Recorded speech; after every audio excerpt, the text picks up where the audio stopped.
Hey y'all, Shelly here with another tip for hospice nurses. So I had a request to do a video on IDT documentation. So that's what I'm going to talk about today. So first of all, I think if we have a lot going on with the patient over the 14 days, those notes are pretty much write themselves because we had a lot going on. I think it's the notes, the times where we got everything under control and they're going along smoothly.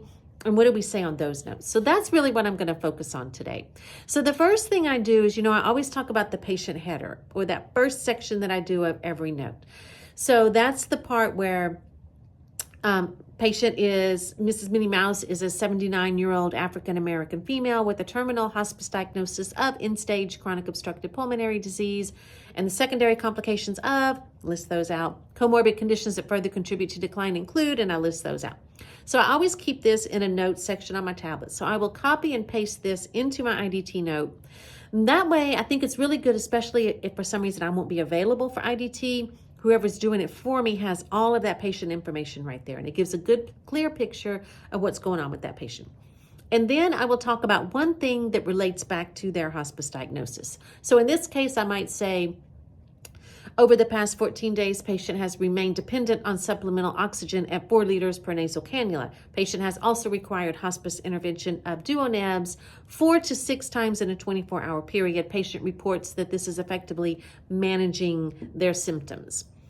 Then the next 14 days, if nothing has happened, I'm going to pick a different system, but relate it back to their hospice diagnosis. So a lot of times, I use my book for this a lot of times. So I'll flip to a system section, like let's say mobility. And I will say, I'll do my header, and then I will say, due to progression of chronic obstructive pulmonary disease resulting in decline in overall condition and debility, minimal tolerance for activity related to weakness and disabling dyspnea with minimal activity. Patient requires rolling walker and standby assistance to ambulate short distance. Patient unable to stand without assistance and only able to take 3 to 4 shuffling steps before having to stop and rest. Lack of tolerance for activity has resulted in muscle atrophy and increasingly worsening state of weakness. So I will do this, and then that will be my note for that week. And then the next week I'll pick a different system, maybe skin or something else that's going on, just another system, and I will talk about that, how it relates back to their hospice diagnosis. And then, eventually you rotate back around to that first one. And that's how I pretty much do my IDT notes. Now, I know that some companies require that you follow a certain format. So of course you have to follow that format in those instances.